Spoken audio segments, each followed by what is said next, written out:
Vayili Tshuvat Hashana. We have a date here. What's the date? L'Tshuvat Hashana. When the year comes back to you. When the year does tshuva, when the year comes back to you, Vayili Tshuvat Hashana. When the year returns, that's obviously Rosh Hashanah, but in the Bible, almost always Rosh Hashanah means Aleph Nisan, which means we know how it felt like.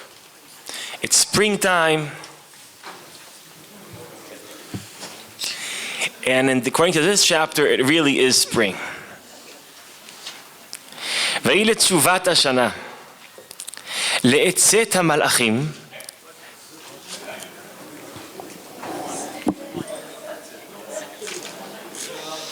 We okay? Shmuel bet perik Yud Aleph. לעצת המלכים, וישלח דוד את יואב ואת עבדיו עמו ואת כל ישראל, וישחיתו את בני עמון, ויצורו על רבה, ודוד יושב בירושלים. Some people say that this opening statement is a concentration of everything that's going to go wrong. What's wrong here? ודוד יושב בירושלים. The battalions are in Rabat Ammon. ודוד יושב בירושלים. Martin Buber has a very important observation that in many biblical chapters there is a word that repeats itself again and again and again. It's called a milah mancha. It's a dominant word, and when a word appears many times, that word might be the code that decodes the chapter. This chapter has a very obvious milah mancha. It has a word that's dominant, that appears too many times, that might carry the secret of the chapter. What word is that? Take a quick look. Shalach. Shalach. I'll give one example from Pasuk Vav. Vayishlach David el Yoav, shlach elai et Uryah achiti, vayishlach Yoav et Uryah al David. Shlach, vayishlach, this is the vayishlach chapter. That's one dominant word. And what is the vayishlach? The sending out. The music of sending out that repeats itself in this chapter. What does it obviously emphasize? V'David Yosef b'Yerushalayim. Now let's think about David and let's ask what happened to King David. In Samuel 1, David's claim for fame was that one event that showed he has a different nature and character than everyone else. For 40 days and 40 nights in Emek HaElah, everyone was afraid to go up front to confront the Plishtim and their representative Goliath. And then David came from nowhere and he went in front of everyone else and confronted Goliath and surprised him. And as Israelis say, Pagalo bul baponi. It's a famous song from the 70s, I guess, from Kaveret. Pagalo. Are you guys acquainted with this? Pagalo bul baponi. He hits it, and Goliath, and that's it. His moments where he rose to power, because he gained the popularity of the people and the popularity of Yonatan and the popularity of Michal and the popularity of the king's family, was that moment that he went in front of everyone else. Well, the beginning of his fall is when obviously he goes in back of everyone else. V'David Yoshev b'Yerushalayim. Needless to say that the ethos of the Israeli army was always the ethos of Acharai, Acharai, with a firm voice, Acharai. Like you're not afraid, Acharai. And needless to say, according to the Vinograd report, just making an interesting observation, according to the Vinograd report, one of the problems of Lebanon II, 2006, Lebanon II, was because of technological temptation. You have better control because now you can see the entire battlefield and control it better from back. And the maskana of the Vinograd report, that it was better from the point of view of control. But it was, that positioning the commander is in behind is better from the point of view of control, but worse from the point of view of morale. It's a big, big question. Just pointing out at that, and at this point I want to freeze this chapter. V'David Yoshev b'Yerushalayim. This moment where obviously he's not in front of everyone else, he's in back. And I want to return soon to this chapter, but I want to first now give a quick reading of Shmuel Bit. I mean, of the entire book in 4.5 minutes, okay? Shmuel Bit is obviously, who is Shmuel Bit not about? It's not about Shmuel. This is the book about David, and not only about David, it's a book about a very certain period in the biography of David. It's David in power. It's David as a king. Now this is how it goes very quickly. David came from nowhere, and then he's appointed to be something very close to Shaul, and then he's persecuted by Shaul. This is in Shmuel Aleph. And then he's a leader of a local gang. Anashim Rekim vePochazim in the mountains of Yehuda in the area of Hebron. And then book Samuel 2 begins. In the beginning of Samuel 2, Shaul dies, Jonathan dies, and the kingdom is split into two. For some reason in our national memory, you think the kingdom was split into two after Shlomo died. But the biblical emet is that the kingdom was split into two after Shaul died also. The kingdom was split into two, and David is appointed to be king. Finally, he's king. He's king on the southern kingdom. He's king of Yehuda. His capital is Hebron. And he's king there for 7.5 years on Hebron. And there's civil war going on between the south and the north. And there's a lot of drama there. And Avner changes sides. And he's assassinated by Yoav. And finally the kingdom is united. After 7.5 years, the kingdom is united. It's united under David. And now for the next 33 years, he's going to be the king of the united kingdom. And during all this time, I must say, there was an interesting alliance that the Bible is not very clear about between David and the Plishtim. How do you say the Philistines? The Plishtim. But once he's in charge of the united kingdom, he starts attacking the Plishtim. He defeats the Plishtim. And he attacks the Moavim. And he defeats the Moavim. And he attacks the Aramim. And he defeats the Aramim. And according to one of the maps, his kingdom expands and expands all the way to the Prat. That's in very far, Mesopotamia. And his kingdom expands and expands. And he's extremely successful. And he conquers a lot of territory. Here's David's story. By this point, he's the king of the entire Middle East.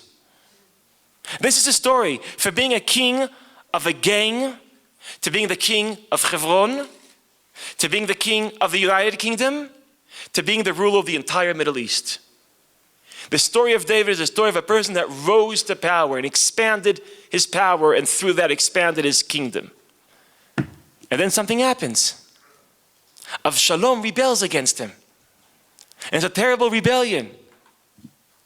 And then after Avshalom rebels against him, he crushes, with the brutal help of Yoav, as you all read, he crushes the rebellion of Avshalom through killing Avshalom.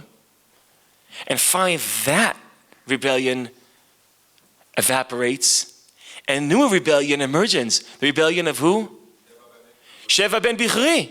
And then finally the rebellion of Sheva ben Bichri is finished, but the biography of David isn't finished. There's a big plague after that.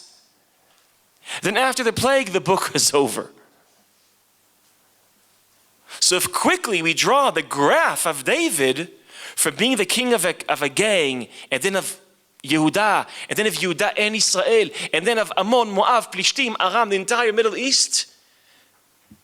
And then there's the Mered of Avshalom, Mered Sheva ben Bichri, the Magifa. It's a very clear structure, the biography of David. Let's just draw it with our hands. He rises and he falls. Shmuel Bet is about a story of how David rose and fell, but let's just make the distinction. He was extremely successful in conquering other countries. He's extremely successful in expanding his kingdom. Where are all David's problems? At home. Avshalom, his own son, rebelling against him. Sheva ben Bichri rebelling against him. These are his issues. They're an internal.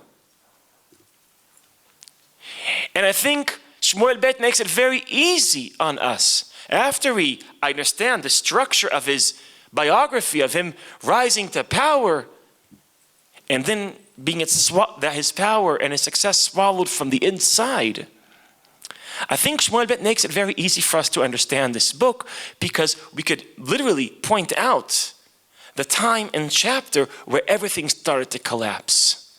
And where is that? V'David Yoshev B'Yerushalayim. It's at this moment. V'David Yoshev B'Yerushalayim. And we pray for David to return.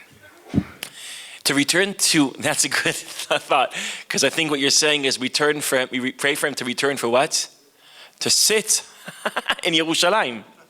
V'kiseh David avdecha. Maybe we should pray for him to return to stand.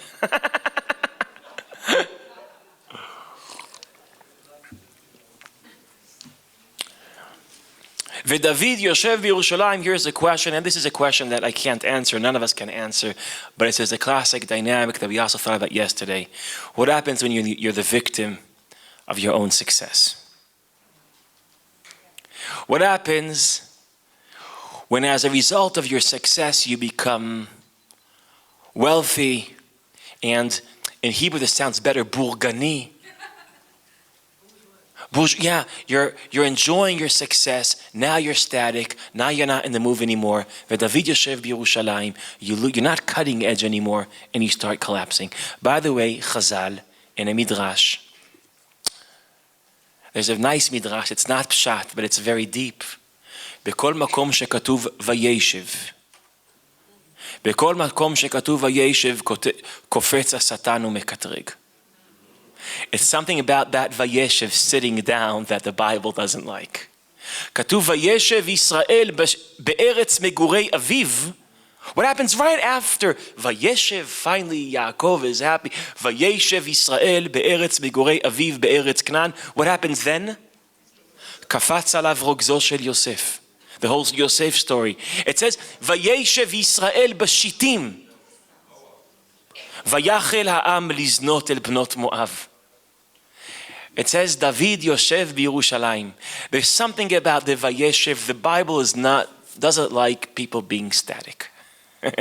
And the bat is, I don't know, I didn't enjoy the end of Masechet Brachot that tells you that even when you die, there's still work to do. Talmidei Chachamim, I know it's upsetting.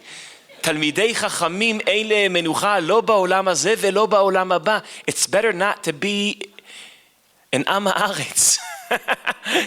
כן, תלמידי חכם, שנאמר ילכו מחי ל... Okay, so after these depressing thoughts,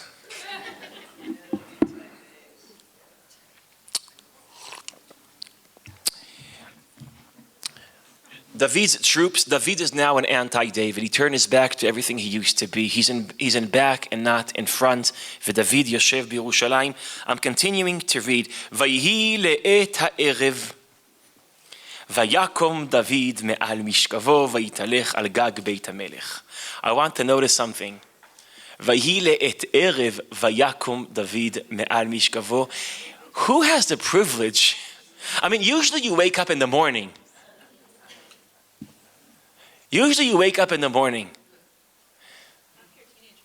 Well, not if you're a teenager or in certain countries in Europe.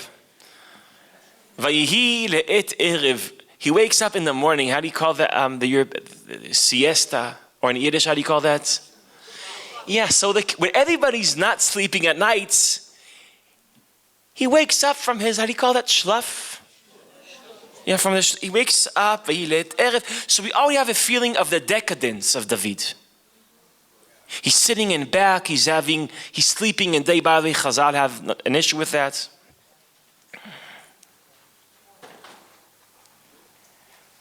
Vayar isha rochetzet me'al hagag. Now, were you all in Ir David, in the city of David? Were you? Yeah. Some of you. So, just say who was in Ir David so I can get a sense. Because it's a whoever has a better image of what's happening here. Ir David is very, very small, and it's also very steep, and the palace is on top. And when you're in Ir David, you realize that you don't need a telescope to see. You don't need. And what does it mean that a woman is taking a shower on the roof when there's still light outside? What I'm saying is, after you're in Ir David, you realize that the roof is not private space. That's something that just going there helps you understand this text. Because usually when you think, if you go to the top of the roof, it's private space. But in Ir David, it's not private space. It's not exactly public space. It's exposed space. It's exposed to what? It's exposed to the palace. והאישה רוכסת בעל הגג, ואישה טובת מראה מאוד. Now that's not biblical. We know טובת מראה, right? יפת מראה. When it comes to Bathsheba, she's not יפת מראה. She's more than טובת מראה. She's טובת מראה מאוד. What? Oh, I don't know any. People describe beautiful women, but the addition, adding me'od is more than usual. So you're saying that's a hot box? It's a what? A hot box What is? I don't know what hot box means. I don't know. I didn't Google it. I don't know.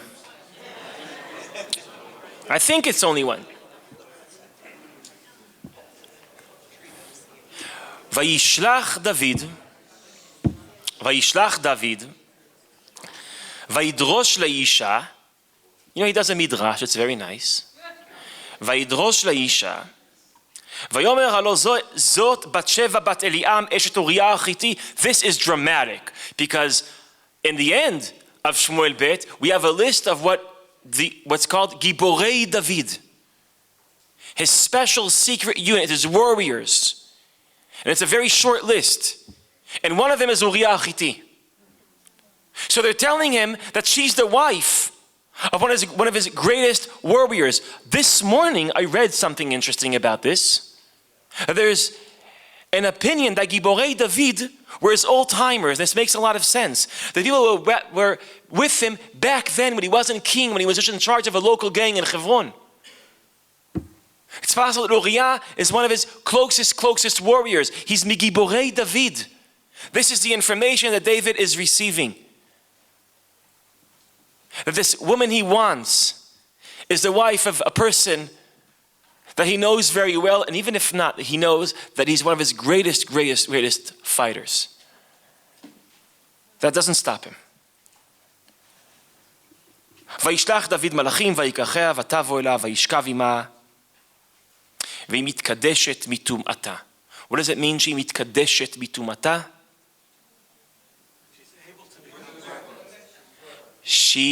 It's interesting. I think it's possible that she thought that since she's right after it's the safe days.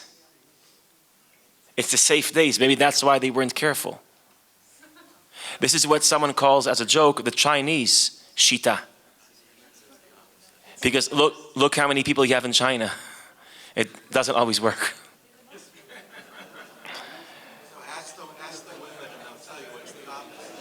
What, right after?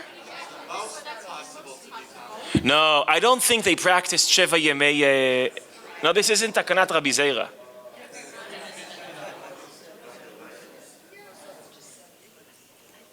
It's not, that's not what the point of this shiur is about. I just want to enjoy the text a little bit. That's what we're here for. ותשוב ביתה. ותער האישה. Now David's in trouble. ותער האישה. In deep trouble. Not only is he sitting, he's not going to war, but he's messing around with the wives of his own Giborim. Now if that comes out, what will happen to David? If the soldiers know about this, what will happen to David? Okay, now he has to cover this whole thing up. His entire status is now under threat. He has to cover this whole thing up. ותשלח ותגד לדוד ותאמר הרה אנוכי וישלח דוד אל יואב שלח עלי את אוריה החיתי וישלח יהב את אוריה אל דוד. Okay, now obviously what's the obvious cover-up? Bring Uryah back home from Rabat Ammon. He's a soldier. Okay, he'll go home. He'll be with his wife. 8 months later, there'll be a boy or a girl. And people in Jerusalem will say, well, that was early. And the cover-up works. And it doesn't look like Uryah, but it's okay. And the cover-up works. That's all they need to do. This was very easy. This was supposed to be smooth. This was supposed to be smooth. Vayavo Uryah elav. So before Uryah goes home, he has time, FaceTime. He's in the office with King David. Vayishal David. Now he's in the office with David. And this has to be a dramatic moment. You know, you're in the office with the king, and the king has serious questions to ask. Vayishal David lishlom Yoav velishlom ha'am. And here's the oxymoron that could only work in Hebrew. Velishlom hamilchama. Amazing, beautiful. Shlom hamilchama. Ma shlom hamilchama.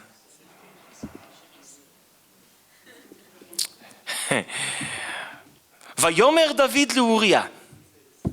By the way, did Uryah answer him? Well, I assume he answered him, but it wasn't recorded in the text because we all know that that's not what interests David. He was asking him, how's everything? And now, Vayomer David leUryah, red lebeitcha urchatz raglecha. Go home. Red lebeitcha. But anyone who was in the city of David knows that red is not a metaphor. It's literally, just go down. Red lebeitcha. Urchatz raglecha, and take a shower. What? You don't think that's a euphemism? Meaning? Euphemism. Meaning? He's telling him more than he wants to say. Yeah, probably. I mean, he's trying to say something without saying it. Red lebeitcha urchatz raglecha. Vayetze Uryah mi beita. Now we all know what he's really telling him. It's a little bit bizarre that he leaves the king's office and the entire entourage of the king is walking around with him. It's a bizarre situation. Well, maybe, he came back from the shetach. He might be hungry. Vayishkav Uryah petach beit hamelach et biblically means im, with kol avdei adonav velo yarad el beito. Instead of going home as the king ordered, not only is he not going home, where is he locating himself? Where is he sleeping? Petach beit hamelech, in the entrance, in the doorsteps of the king. It almost seems like, what is he doing? What is he doing? He's guarding the king. That's a nice reading. Maybe he's protesting, stalking the king. What is he doing? The text doesn't, what? And definitely he's not going home. So this interests the king. You see, the king has very important things to do. Now this is a beautiful parody. I mean, you have a war is going on, but what the king is really involved in is that Uryah didn't sleep at home tonight. Now he has another opportunity to meet the king. You came from far away. And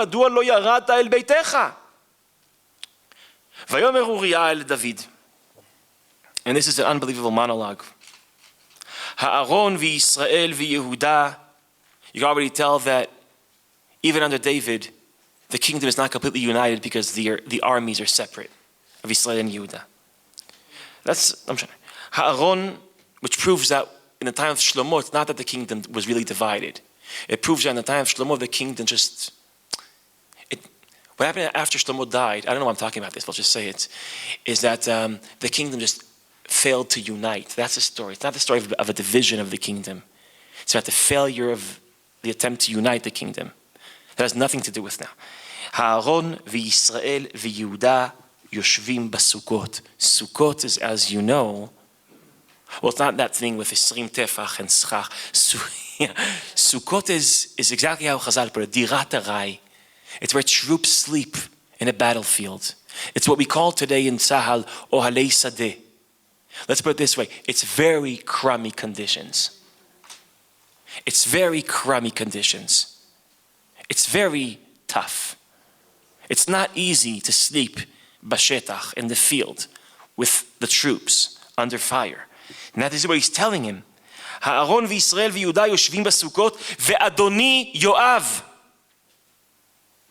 My master is the general that's with us, not the king that's behind us. Chazal say here, Uryah mored b'malchut haya. Mored Adoni Yoav.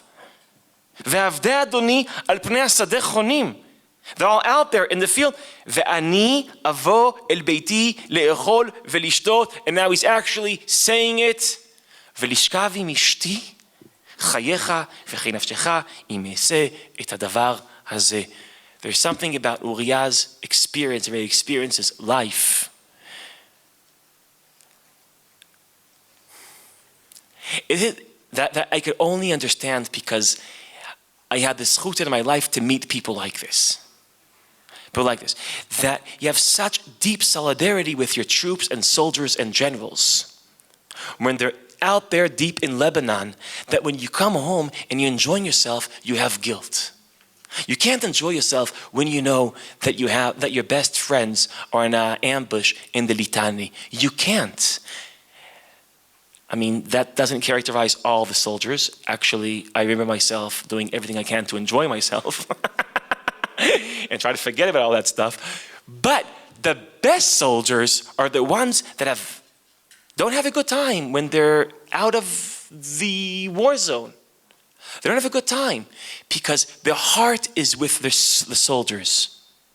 There's a selfless people. That their ego expanded, includes within it all your soldiers. Meaning you lost a sense that you're living for yourself.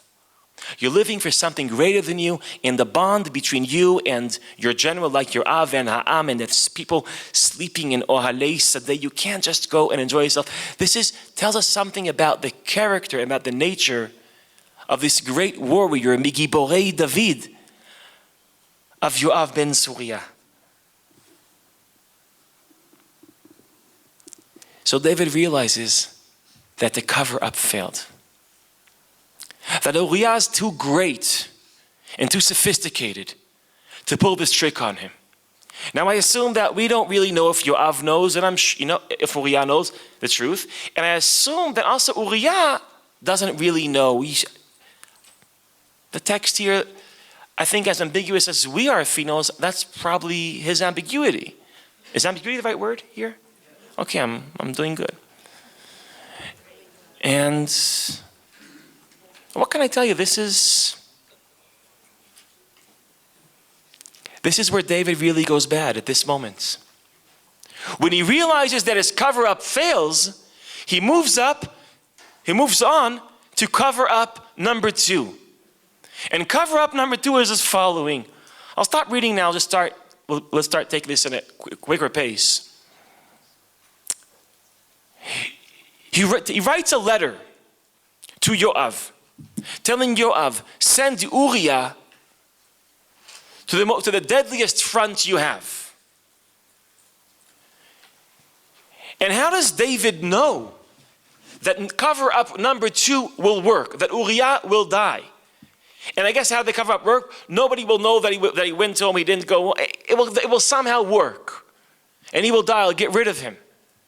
And how does David know? How does David know that cover-up 2 will work? How does he know that you'll send Uryah to the deadliest front? This will work. This will take care of him, and Uryah will die. How does he know that cover-up 2 will work?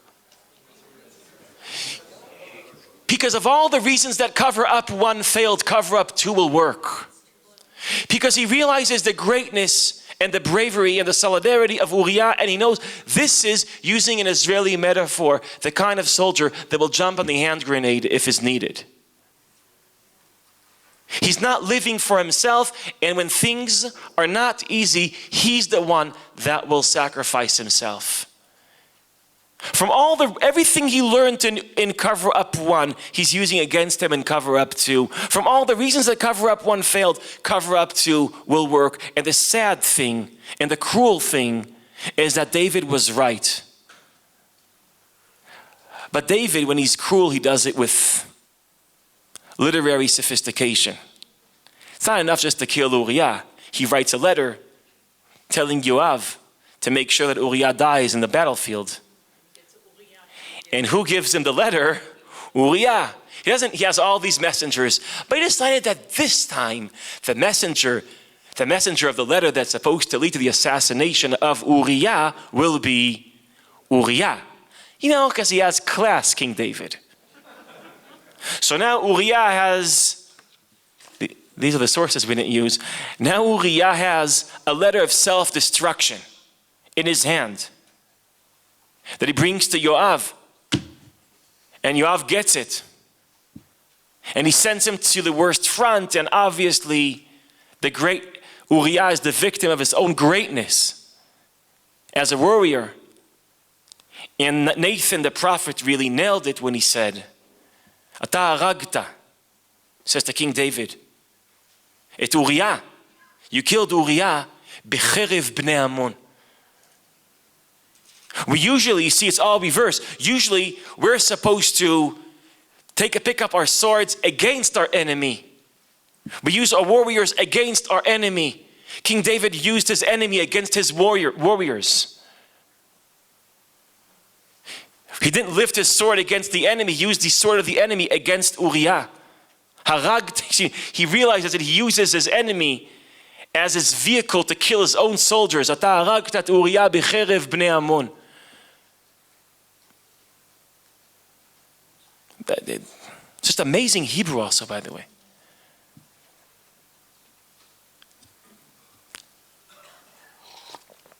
Okay, that's a nice story. The sin starts with David Yoshev b'Yerushalayim, and then he sleeps with the wife of his greatest warrior. But it seems like the real sin is not the sin. It's the cruel way that he wants to cover up the sin by using Uryah's greatness against Uryah. I think that's a very dramatic chapter.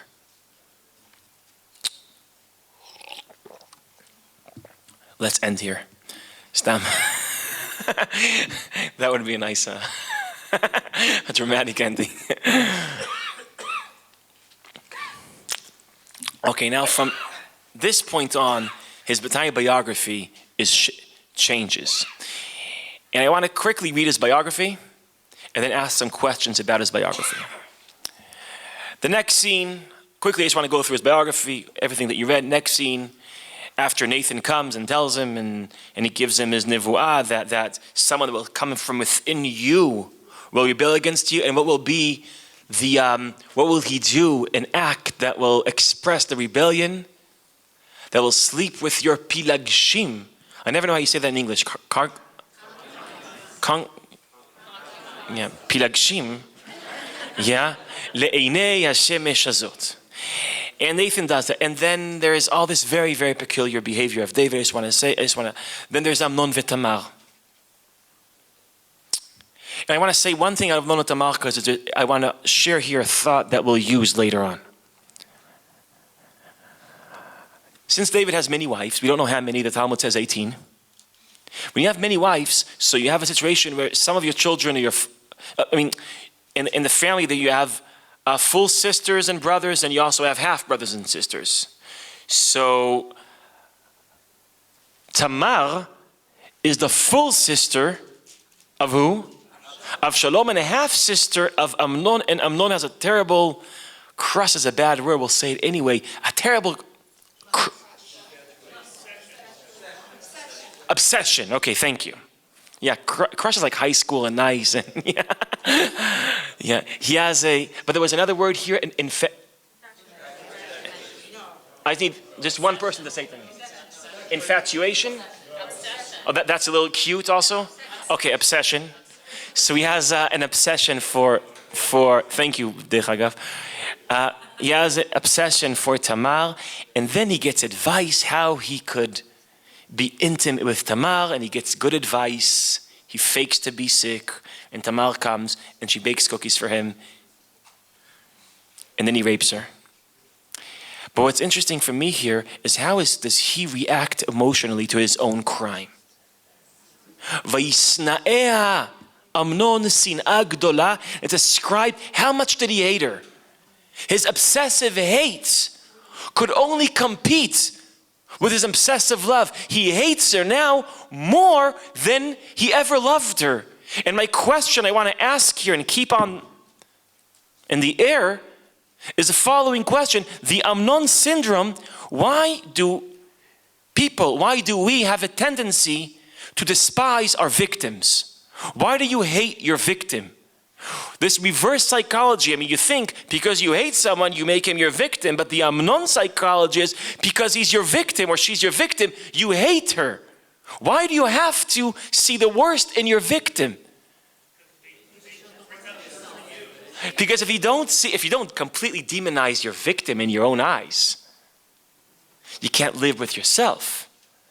The hatred of your victim is an important syndrome, understanding, I think, the larger structure of Shmuel Bet. And I want to just keep that here now and continue reading. So we have the Amnon v'Tamar event, and then we have the Amnon v'Avshalom event. What happens in the Amnon v'Avshalom event? Amnon and Avshalom. Avshalom knows what Amnon did to his sister. The only person, by the way, there's another person that knows what Amnon did to his sister. Who knows? The king. And the entire behavior of the king is really peculiar. I want to pick that up later. And eventually, we'll go into that a little more detail afterwards, that eventually Avshalom kills Amnon. And then there's an attempt of Avshalom. Avshalom is isolated up north, then he comes back to Jerusalem and does politics with Yoav. And then he goes to Hebron and he rallies the people in Hebron. And they go to attack Jerusalem. And David leaves Jerusalem to Iver HaYarden. And now I want to freeze look at this description here and ask the following political question. It's interesting that the people that Avshalom managed to rally against his father were dafka the people of Hebron. Why is that? Very interesting. That the people that rebelled against David were the people of Yehuda, of Hebron. Why is that interesting? Because that's his tribe. That's where he began. They are the people that brought him into power from the very beginning. And here's my question. It's a question about the nature of politics. And I think this is interesting. Why is it that the people that bring you to power are the first people to bring you down? Why is it? That's a question I want to set here and think about later on. A second question I want to ask is not a political question, but a psychological question. Just following, David's behavior is very bizarre. David is almost in charge of every decision that led to the fall of David. He's the one who sends Tamar to Amnon. If you've noticed this. And then Avshalom to Amnon. And then Avshalom to Jerusalem. And then Avshalom to Hebron. Every step of the way that led to the collapse of David, there was a decision made by no less than David. Now I want to ask questions about the peculiar behavior of David. So there's two questions I want to ask here about the questions of the behavior of Hebron and questions about the behavior of David. One is a political question. The second one would be more close to be a psychological question. These are the two questions I want to ask, and I want to start, okay? Because I think I can offer a reasonable reading why the people of Hebron, why dafka them are rebelling against David. Why is it the people that lead you to power are the first ones? And to understand that, I want to start focusing on the behavior of Avshalom. Let's see my time. I see there's a lot of questions. So if it's not questions that block your understanding now, I'll pick up all the questions later if that's okay. People, Beseda? Are you okay? Okay. Today only I have a microphone. So, sorry.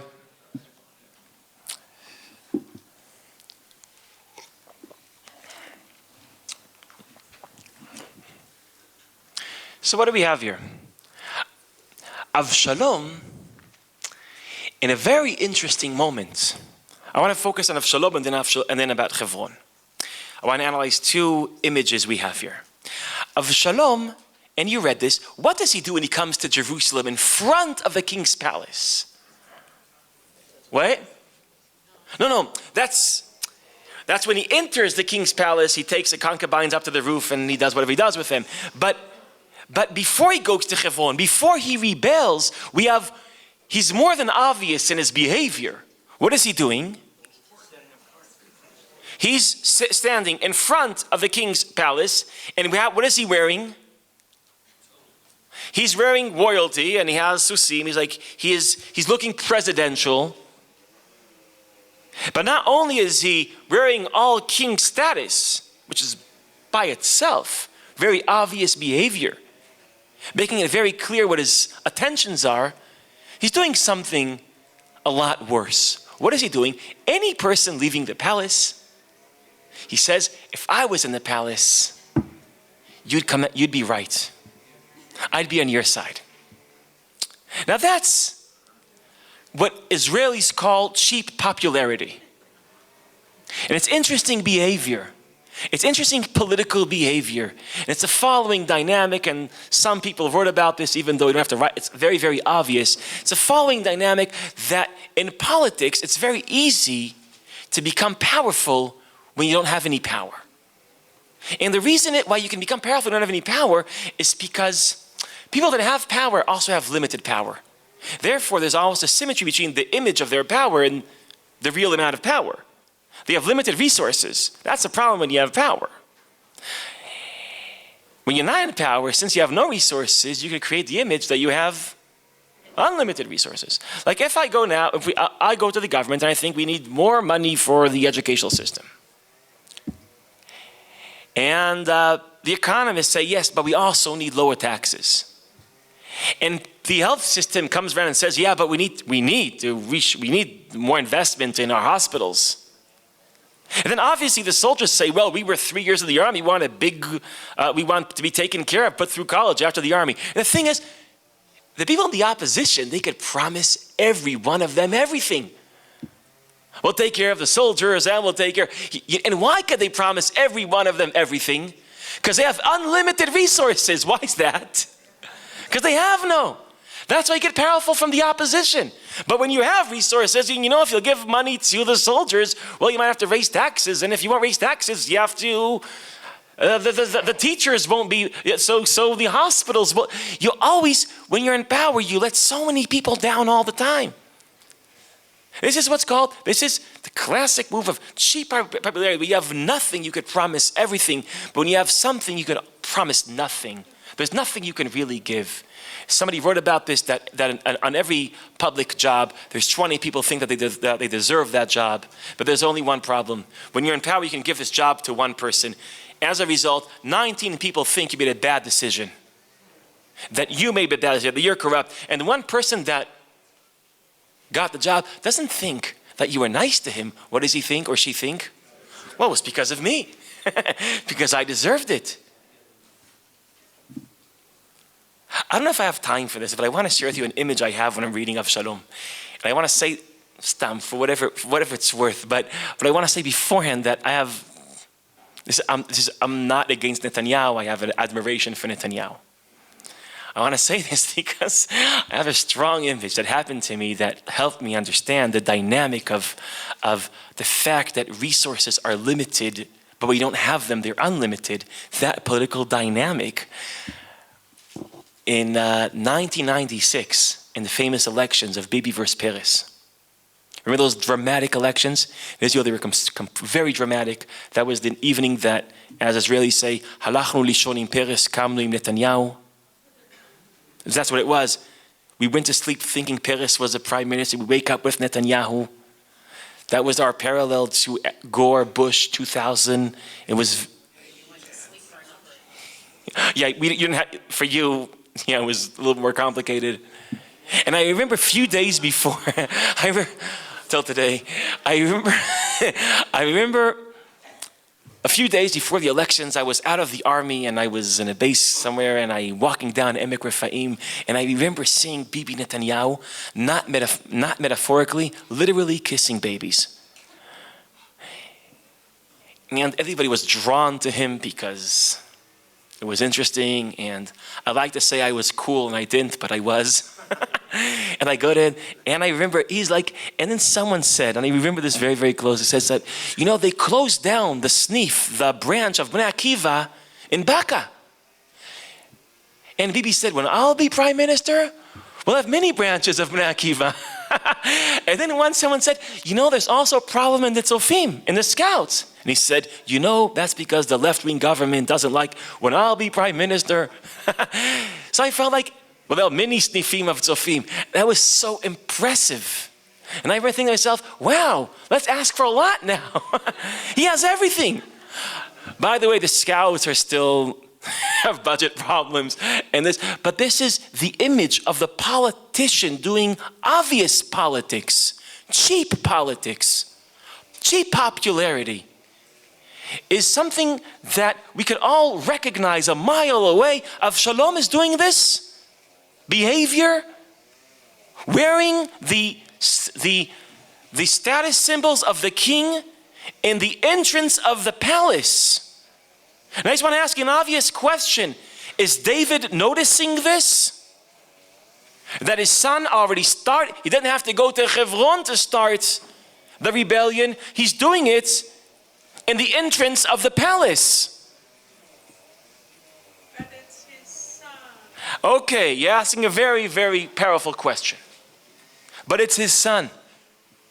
And there was an impossible moment there. When his son rebels against him and he escapes from Hebron and he realizes, I didn't want to talk about it, I'll say one thing because it's such a painful issue. In order to crush the rebellion, there's only one really way in the ancient world, especially in the biblical narrative, to crush the rebellion, and that is to kill the leader. So here David is in an impossible situation. He has to decide, what is he, a king or a father? Because his function as a king here means that he has to sacrifice him being a father. And if he's a father, he can't be a king anymore. You can't bring a conflict of dual loyalty to a more radical moment than this. What are you, a king or a father? As a king, you have to kill the rebel, but as a father, you have to protect your son. And David chooses to be a father, by the way, but Yoav ben Uryah decides against his will to make him king and kill his son.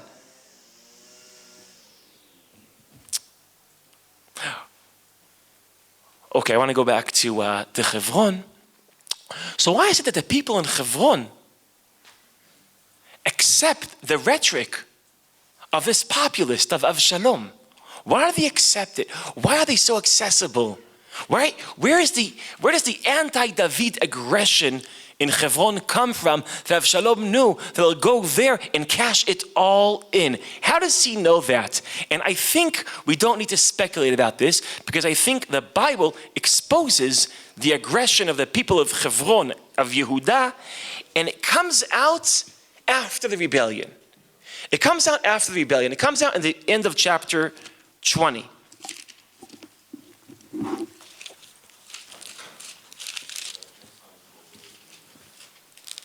Sorry, in the end of chapter 19. There's more ra'ayot here, but I don't want to do this too Talmudic. Here there's a very clear ra'ayah that there was built-in hidden aggression among the people of Yehudah. And it's the following problem. I want to read from 19, verse 23. And just to remind you of the situation here. Avshalom comes from Hebron. David flees Jerusalem. He goes to Ever Yarden. Yoav assassinates Avshalom. The rebellion evaporates. It's over. It ends. And now there's a question. Who will greet the king? Israel or Yehudah? Who will greet the king? Who will be the people that will greet the king and bring him back home to Jerusalem? And the machloket, I guess, I don't understand this ancient symbolism of greeting the king, but I do understand that it's a deep machloket. It's a machloket on who's closer to the king, who will greet the king. And David chooses Yehudah. Now just think about it. Why does David choose Yehudah? Yehudah were the people who rebelled against him, and he chooses them to be the ones that bring him back home. He chooses Yehudah for a reason. Just so you know, you read this a few verses beforehand.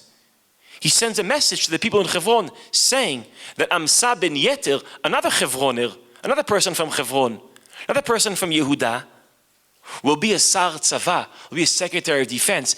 And you know what that means when you make someone from your own tribe Secretary of Defense. Secretary of Defense comes with a lot of, there's a secretary and there's a driver, there's a lot that comes with that. There's a lot of goods that come with that. So he says, Amsa ben Yeter will be my Sar Tzava. And Yehudah will be the people that bring me back home. And then the people in Israel say, why are Yehudah now privileged? Where are the people of Yehudah, the people greeting you back home? And I want to capture the dialogue between Israel and Yehudah. The Bible describes this as a dialogue of all of Israel somehow speaking together with all of Yehudah.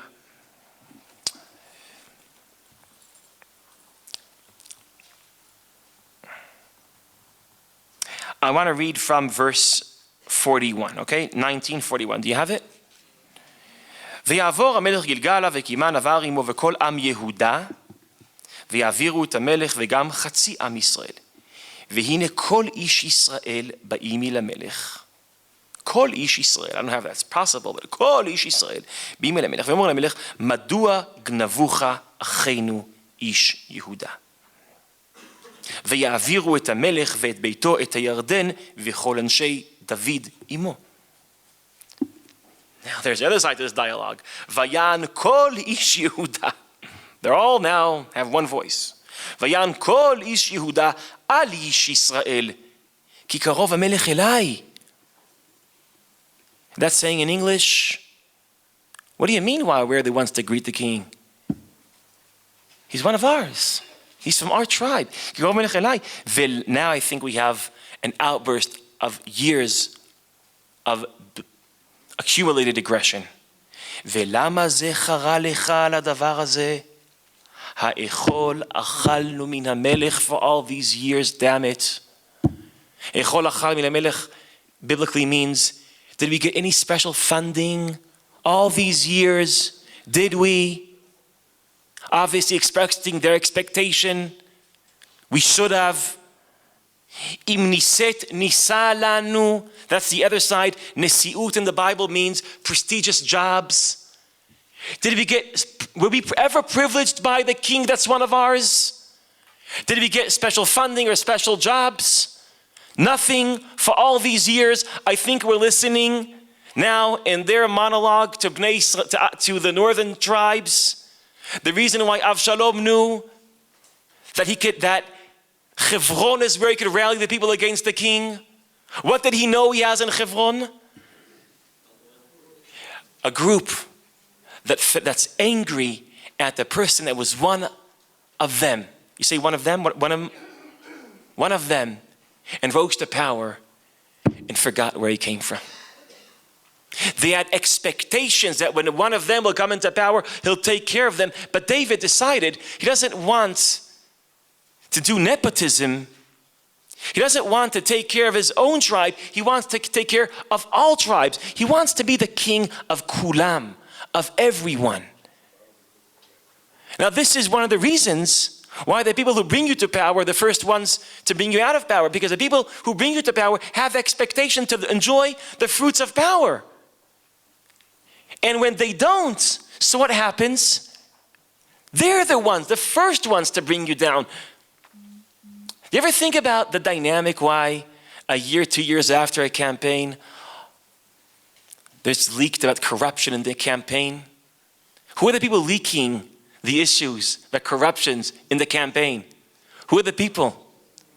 It's the dynamic of politics that you need to recruit people and create expectations in order to recruit people, in order to achieve power, but the same expectations that lead you to power are usually the ones that when they're not met, you start losing your power.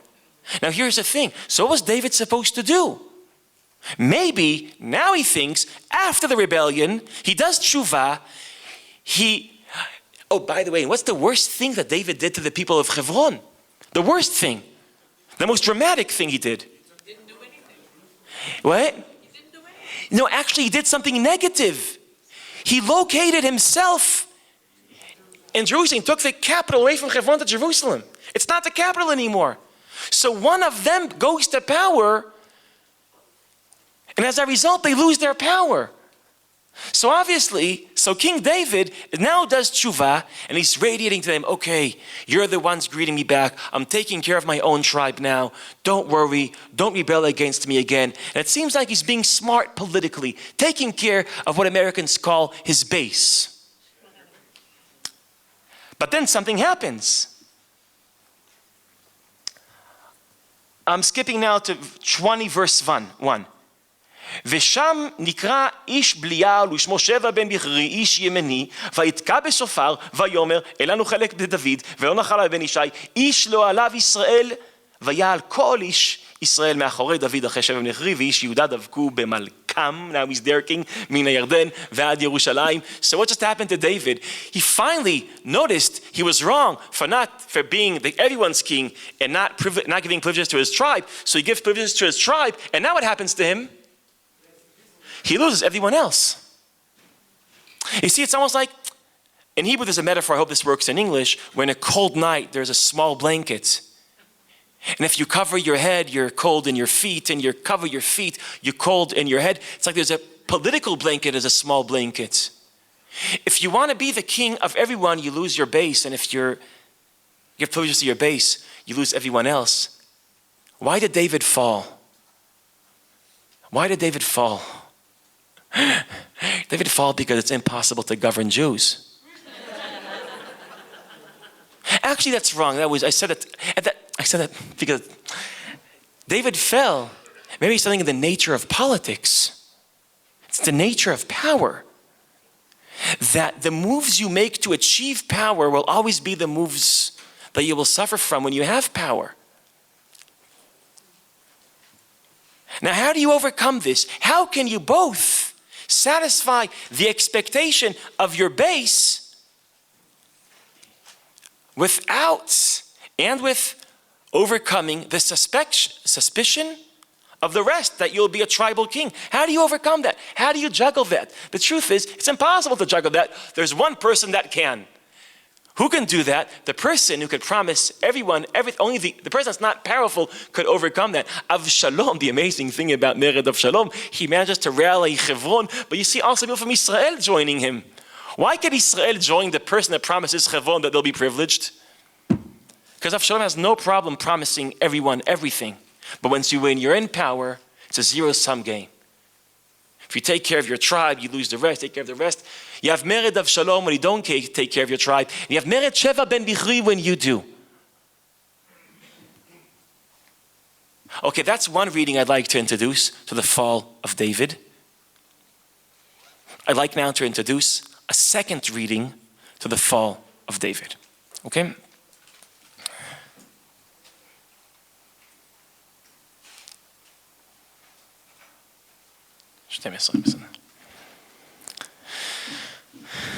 David's behavior is amazing. David knows what Amnon did to Tamar. He sent Tamar to Amnon. He knows what happened. He knows Avshalom wants to kill Amnon, and he sends Amnon to Avshalom. Finally, he knows that Avshalom is doing this cheap popularity in his doorstep, and he's sending him to Hebron. He rallies the people in Hebron, and here is the most crazy behavior of David. Avshalom just declares rebellion, and he starts attacking Jerusalem from Hebron. And what does David do?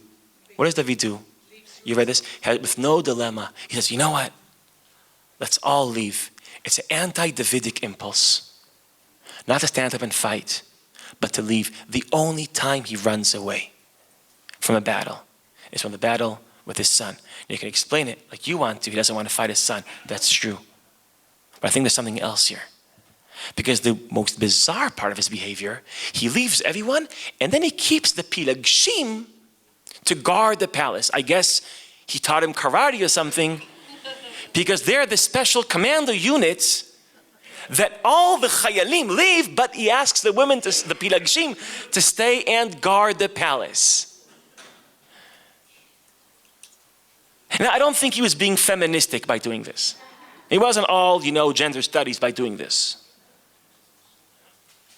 What is David? And obviously, Avshalom comes, sees the Pilagshim. The first thing he does, takes him to the top of the roof and sleeps with them. Le'inei hashemesh hazot. It seems like, what is David doing? He's giving the kingdom to Avshalom. Why is he doing that? Why? Nathan told him after his sin that someone from within you will come out and sleep with your Pilagshim. Le'inei hashemesh hazot. And from that moment on, what is King David doing? It's almost like he's not waiting for the prophecy to fulfill itself. He's initiating the fulfillment of the prophecy. He's looking for something. Now, when he's initiating the fulfillment of his own prophecy, if we follow the peculiar behavior of David from beginning to end, we notice that the person that's destroying David is only David.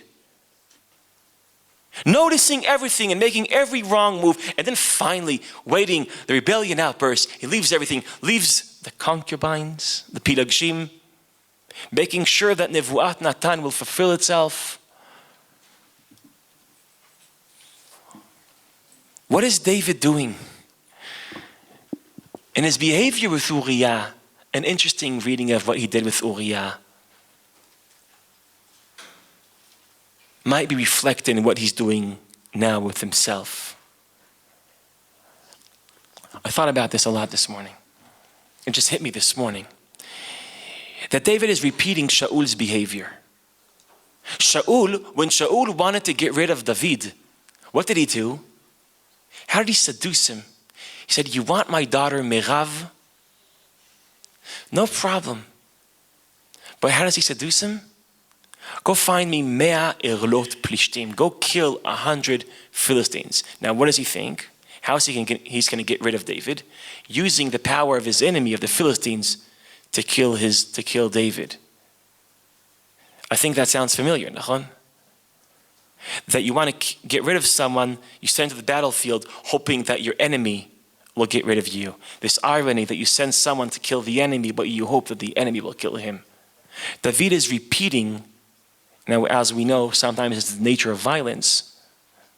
He's repeating what was done to him. But it's even worse, obviously. It's obviously worse because David's motivation was that he wanted was his love for Merav. That's why he was sent to the Philistines. Here Uryah was sent to the Ammonim, again, because of David's love. Now the love is not what seduced him to go to the battlefield, but it's love that seduced him to send someone else to the battlefield. I think what we find here now in David's very peculiar behavior, that the person now that's bringing David down is David, and what's bringing David down from beginning to end is obviously what? What's bringing David down now? What's bringing him down? So Chaim says he's searching for atonement. He's initiating the fulfillment of Nathan's prophecy. He's sending Amnon to Tamar, and Avshalom to Amnon, and Avshalom to Hebron. And it seems like this time it's David that's constantly sending the letter of self-destruction. It's almost like, or maybe exactly like, what is David doing? He's attacking himself. He's destroying himself. He's becoming his victim.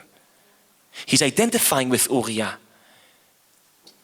What made David fall, my first reading was, it's the structure of politics. But maybe another reading is that what made David fall is his guilt.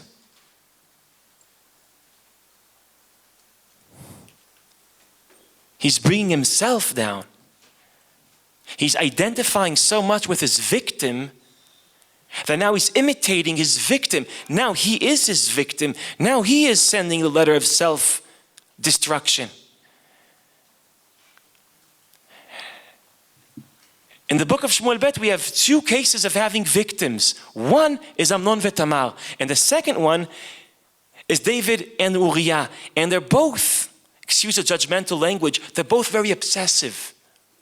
How does Amnon react to having a victim? How does he react to having that victim? He despises his victim. How does David act towards his victim? He identifies with his victim. He's killed by his own guilt.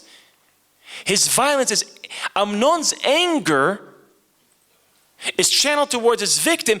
David's anger is channeled towards himself.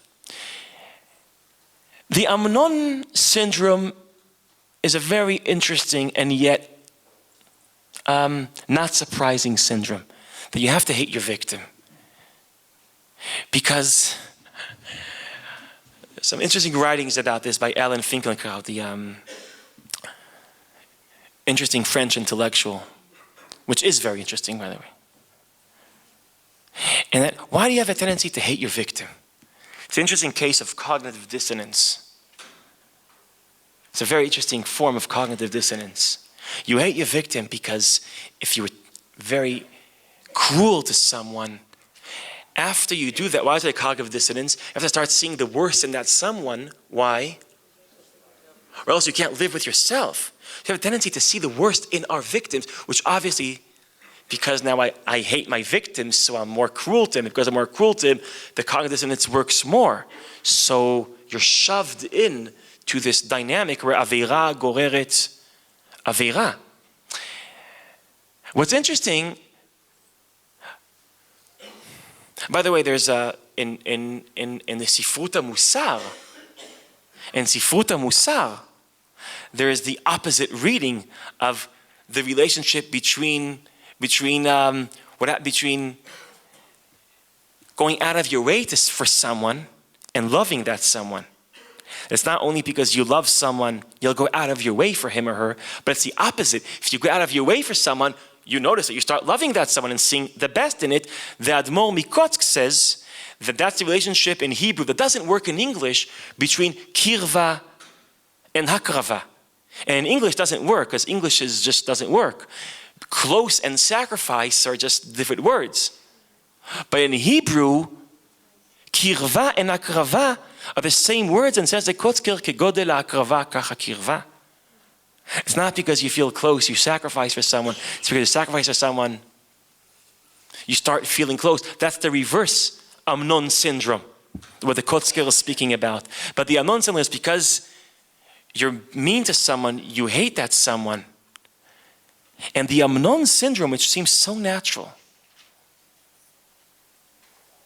kind of like emphasizes the uniqueness of David. Because what David does, he doesn't hate his victim. He's not justifying his actions through manipulating his entire emotional system and his anger towards his victim. David told Natan, Chatati LaHashem.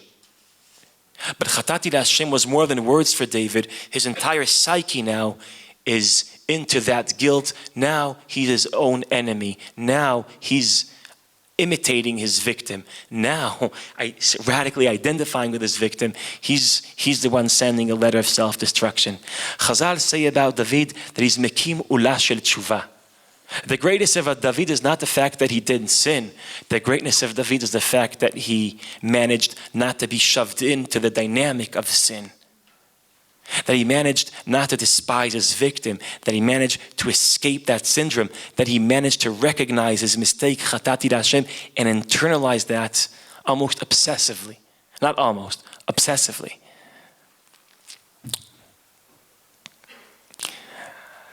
Just for what it's worth. It's probably not worth a lot. I just want to say one thing just to practice this observation that Finkelkraut uses. Finkelkraut asks, why is it, and it's a very interesting observation, what's the difference between the attitude of Europeans towards Israeli policies and Americans towards Israeli policies? So he has an interesting philosophical answer, Finkelkraut. He says, why is it that Europeans, no matter what the IDF does, if you have many ways to interpret the actions of the IDF in Gaza or something, which interpretation will mainstream Europeans intellectuals choose? Always wrong. The worst. And if there isn't the worst, they'll make one up, and that's like in but and Americans have a tendency not to choose the worst interpretation. This is obviously a very broad generalization. It's not always right, but I want to use this insight of Finkelkraut. He says it's very interesting, even if it's not true. It's very, very interesting. It's probably more rich than that, but that the reason is, he says, since we were always the victims of the Europeans can't have to demonize us. They have to see the worst in us, saying Finkelkraut, actually when they interpret the behavior of the Jews as the worst kind of behavior, it's not really reflection of the relationship with the Jews. It has everything to do with their relationship with their own past. Because if we're the best, and so how do you deal with your own past? That's a very interesting, in America, thank God, we were never victims of Americans. So the relationship is clean and it could be more objective. That's the, what? I think you can compare it to the Europeans, Nachon. Nachon? What, Jews were victims of Americans? Yeah, I don't think. Yeah, I think. Yeah.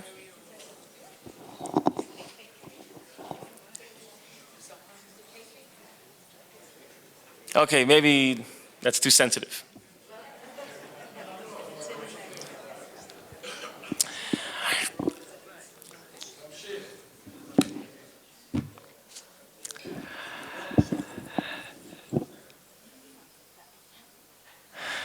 How does the Bible deal with David? This amazing story of David. Telling a story, well, first of all, Shmuel describes what do you do with a victim. And the fact that it offers two paradigms of a victim, it also shows that psychologically speaking, we're not locked in one syndrome. Since both are there, everything is open. There's the Amnon path and the David path, and they're both open. I want to say my own personal private opinion. They're both obsessive behavior. Being attached to your guilt or attached to your hate, they're both obsessive behavior. What the Bible never does, and it's very interesting at the Bible, it always exposes extreme patterns of behavior. But what it never does, it never articulates the middle ground. And it's my understanding that it's possible to never articulates the middle ground is because it's leaving that missing chapter of the Bible for its readers, for its active readers. The Bible describes David's sin and David's recognition of sin and David's guilt and David not being in Amnon and overcoming the syndrome of hating your victim. And this is David's weakness and David's greatness, saying Chatati LaHashem. And I want to think about the attempt of the Bible to cultivate, to build a culture where we admire this person. And I think everything that's interesting in the Bible comes down to this question. Because on the one hand, it's cultivating admiration for David, and at the same time, it's exposing the weakness of this same person. And radically. And the sins of this same person.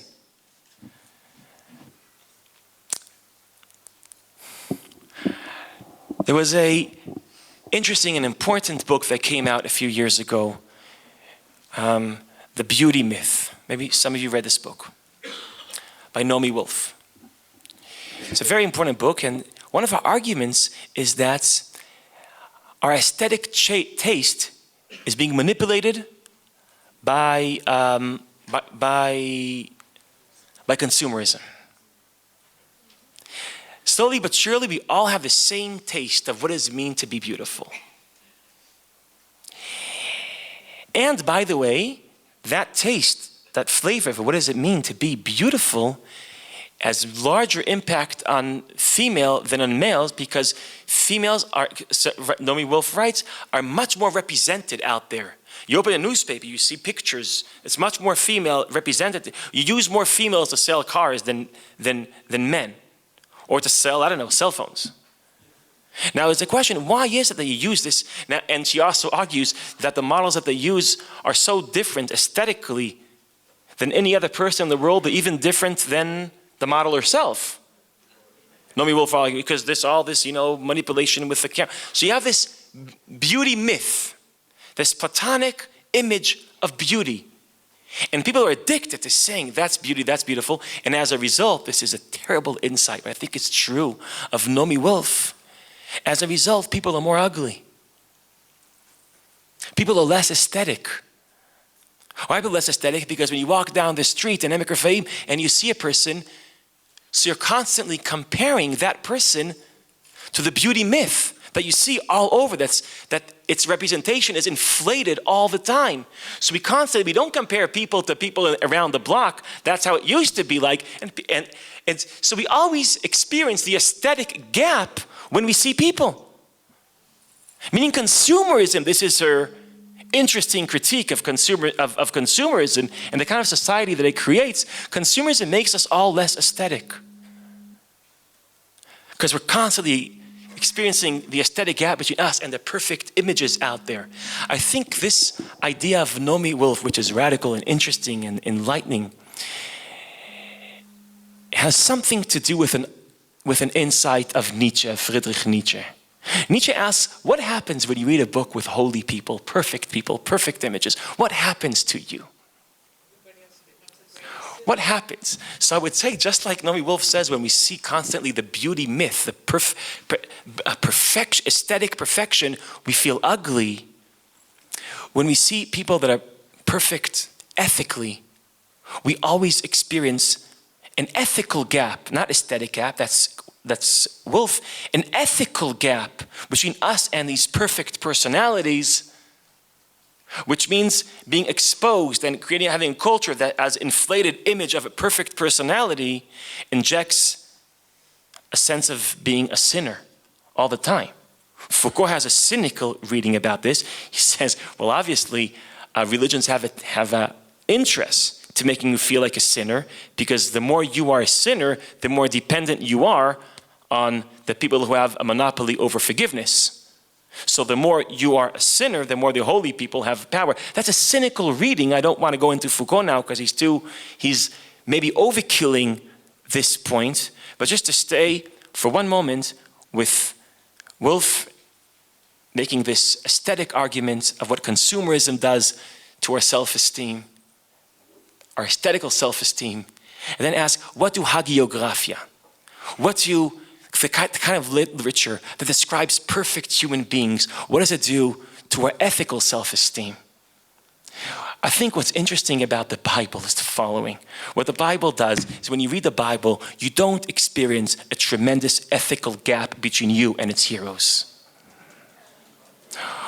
Actually, after reading Samuel 2, chapter 11, you feel pretty good. We don't experience an ethical gap. Actually, we don't feel like we feel like we're represented in the Bible. It's a book about us, represented in the Bible. But the Bible does two things here. It describes the weakness of David, at the same time it cultivates an admiration of David. I want to ask the question Leo Strauss asks about text. Not what does the text say, but I think a better question, and Strauss preaches to ask the following question: not what does the text say, what does the text do? What is the text doing to its readers? What is the Bible that cultivates an admiration for imperfect people? What does it do to its readers? I think one of the things that it could do, I'm not saying this is what it does, but it could do, it enables us to accept imperfection. And I think that is what monotheism is, in a deep sense, about. Believing that God is one is supposed to empty the expectation of finding perfection in this world from our minds. Monotheism is about God is one and He's beyond. God is perfect and He's one and He's beyond, and as a result, this world is imperfect, and walking down the streets in this world searching for perfection is not internalizing monotheism. Expecting people to be saints is not internalizing monotheism. The expecting perfection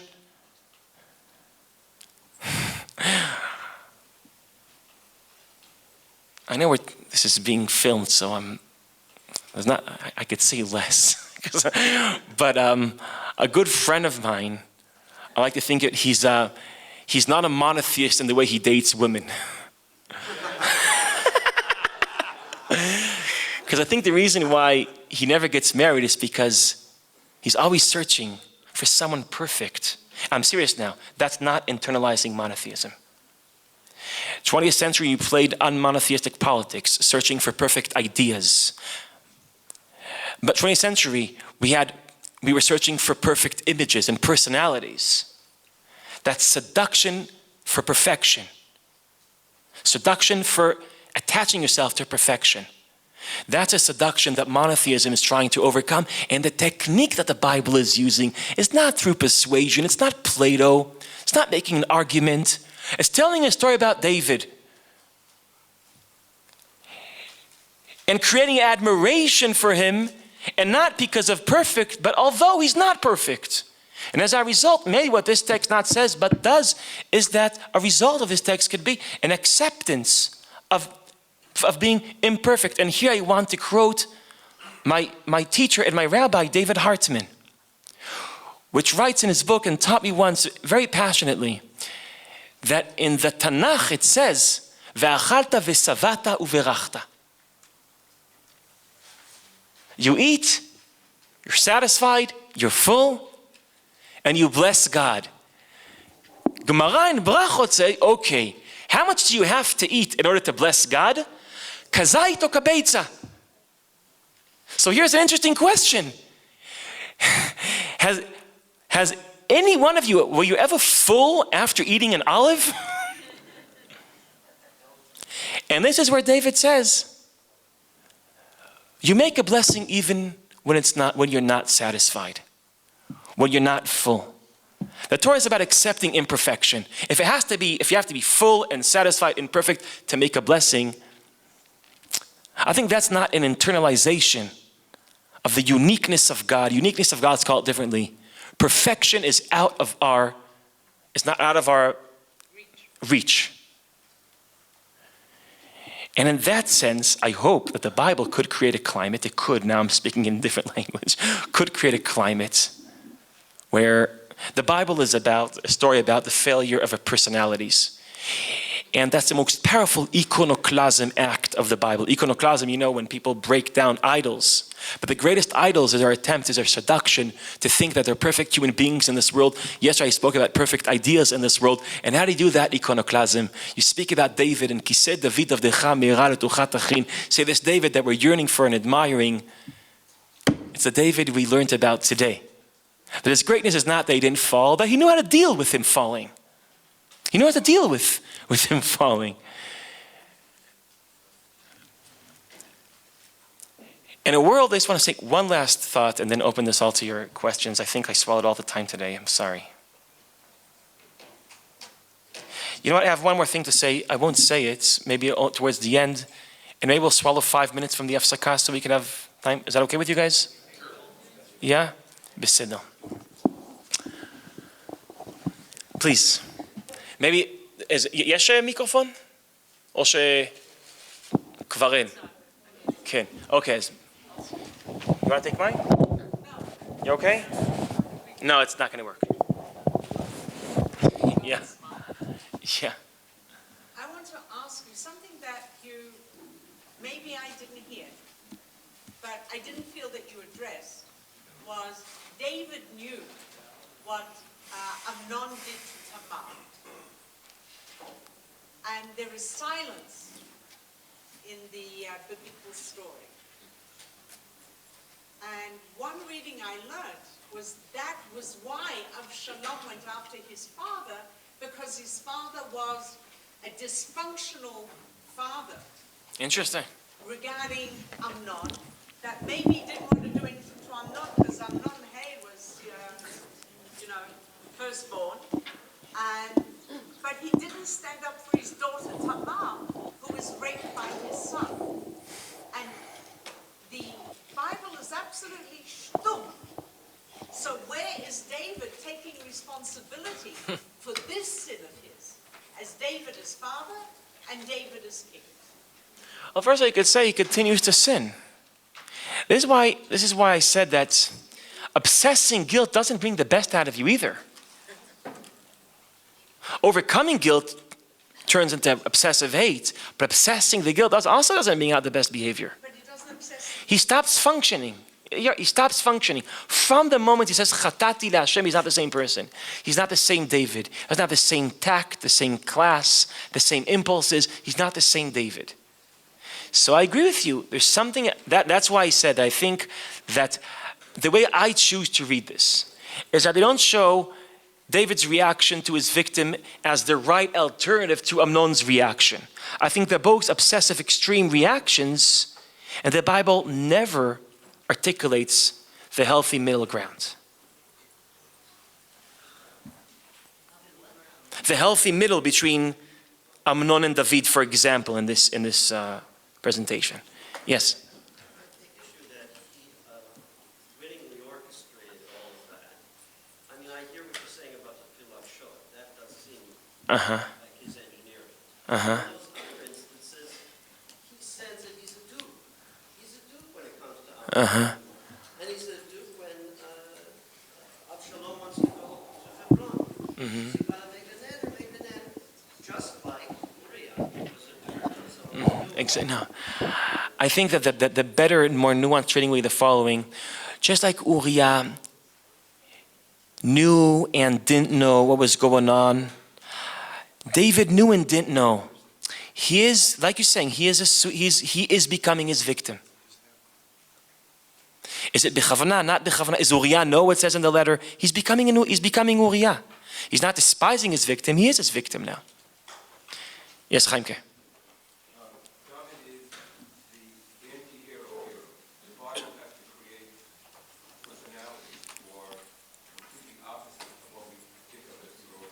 Mm-hmm. What we need to emphasize, it seems to me, in this imperfection, it seems to be the second part we did mention, is that by allowing for this imperfection, it's not merely it allows us to identify this imperfection, it also invites us to do tshuva. And that's the greatest part of all this. I think it's not just imperfection. It's not just makes us feel good. Mm-hmm, yeah. It also imposes upon us an obligation. Yeah. No, this is... These stories with a sense of obligation, not merely feeling. No. Yeah. Tshuva is about not letting your sin define you. It's not that tshuva is that you don't identify with your sin. You sinned, but you're not, it doesn't color your whole personality. And that's David. That's Chatati LaHashem. That's David. I wouldn't say that this is an example for tshuva. This might be the creation of the paradigm of tshuva. That's what Chazal say. Yes, Vakasha.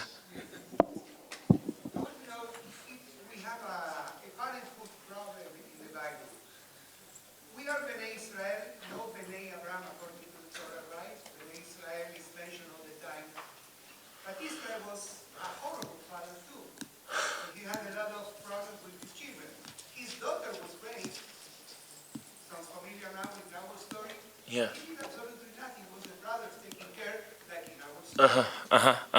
So I think that when it comes to David, let me tell you something else. It's when Adoniah, Melachim Aleph, rose against the father again. That's right. We don't know that much about Adoniah. That's right. That's right. That he was No, also you're making a beautiful observation. what they say is that David never rebuked him. You're making a beautiful observation.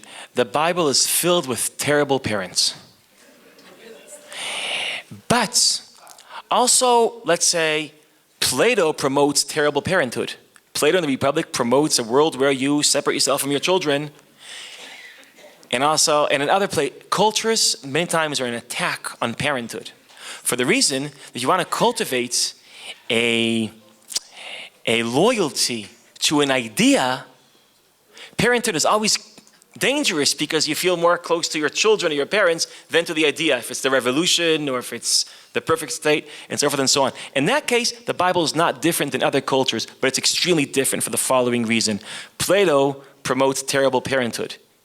The Bible points out terrible parents, but the difference is that the Bible thinks it's a sin.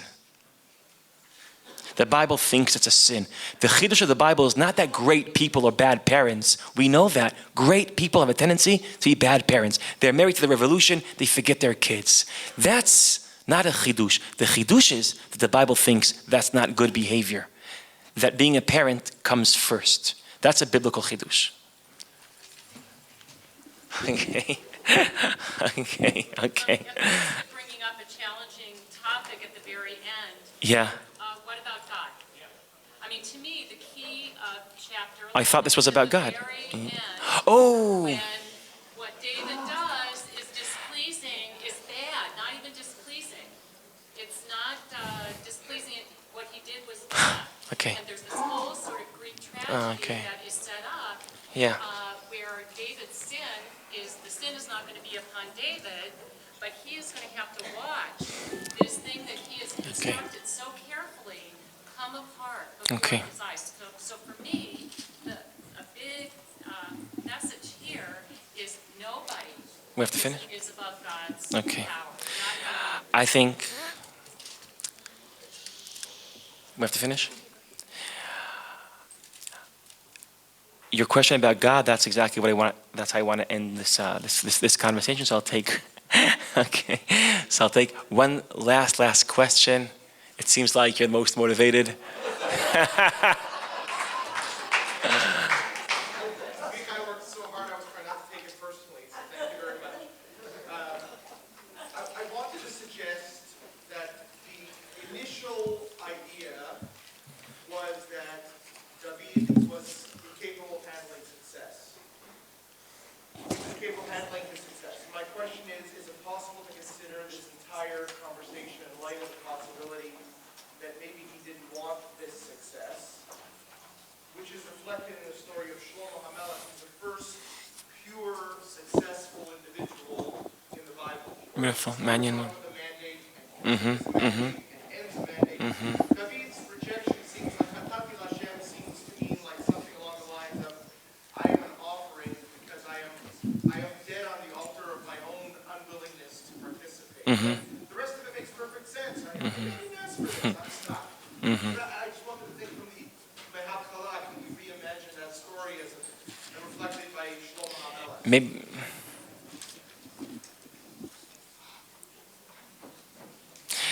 It seems like, first of all, I don't know, we have to think about this, but I agree with you that Shlomo HaMelech has a much more comfortable body language. He feels comfortable with being powerful and being wealthy, and David is first generation to power. He has anxiety of having power. Shlomo is more comfortable. Zenachon is a lot more comfortable. Okay, there's a body language here of let's go and eat. Oh, discussion groups. To wrap it all up.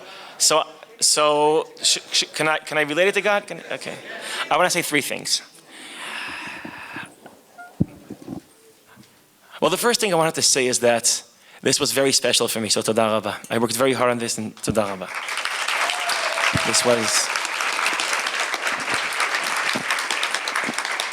It's for me really the best and most interesting and challenging and honoring things in my year is this forum of rabbis really knowing what you're dealing with, and I hope I could be somewhat helpful for you in your daily battles.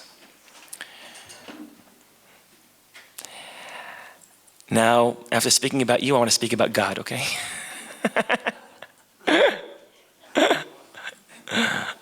We shouldn't confuse the two. It's an interesting reading to say, what I just introduced, that the Bible attacking its own heroes is an act of iconoclasm. God is protecting his monopoly over perfection. God is one. You express God as one, not through an argument, but through a story about David and Shlomo and Moshe.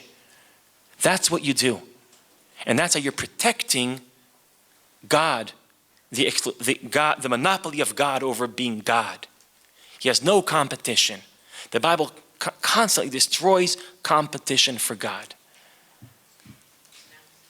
But there's another reading here. That by doing that, it's not only protecting God's monopoly over divinity, it's also accepting our humanity. It's a protection of our humanity. It's creating a world that sometimes it's seductive not to live in. And it's a following seduction. And I think 20th century was that story. I think many times Zionism is that story. It's an intuitive identification between meaning and perfection. Something has to be perfect for it to have meaning. Ideas need to be perfect for them to have meaning. I see this happening with Zionism. The Zionist propaganda from the beginning is that it's a perfect idea. What's the anxiety behind that? Is that if we expose that there's problems with the idea, it's meaningless and we can't admire the idea anymore. And that's, by the way, in some sense, if you think about it, modernism and postmodernism share the same premises, the same assumption that ideas have to be perfect in order for them to be meaningful. But in modern times, we thought we found perfect ideas, therefore they're meaningful. We have meaning.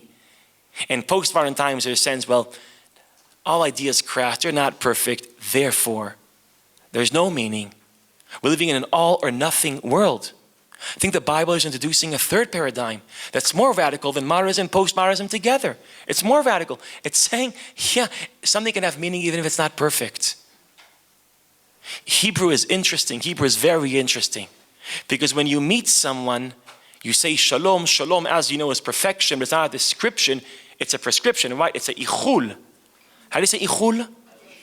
I wish you shalom. I wish you perfection. Meaning when Jews meet, immediately they insult each other.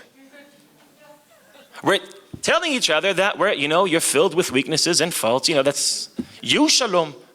Yeah. Immediately we insult each other. That's not very nice. Yeah, shalom. We're telling each other, we strike, but that's a description that this world, as the Rav Kook said, that God has shlemut, and this world is a world of hishtalmut, of strive for perfection, emptied from perfection. And I think, what does this idea do? Asking this 12th question again, one of the things that it can do, it creates a world where you could be in perfection, meaning where weaknesses do not empty you from a sense of meaning. I remember observing my two little girls learning how to walk and thinking the following. When they were learning how to walk, I think they fell on their faces about a few thousand times. I think that makes sense. And I was asking myself, what would happen if they had the anxiety of failure that grown-ups have? That if it's not perfect, it's not worth anything. What would happen? So I think this is what would happen to them. They'd try to walk and they'd fall, and then they'd try again and they'd fall, and then maybe if they're really bold, they try one or two more times, and then they reach the rational conclusion that is, I can't walk. I mean, the fear of failure, which is cultivated by an addiction to perfection, cripples any ability for tshuva, for movements, for overcoming yourself. That's why it's my understanding that imperfect personalities, that the Bible is admiring imperfect personalities. The biblical model doesn't only protect God's divinity, it protects also our humanity.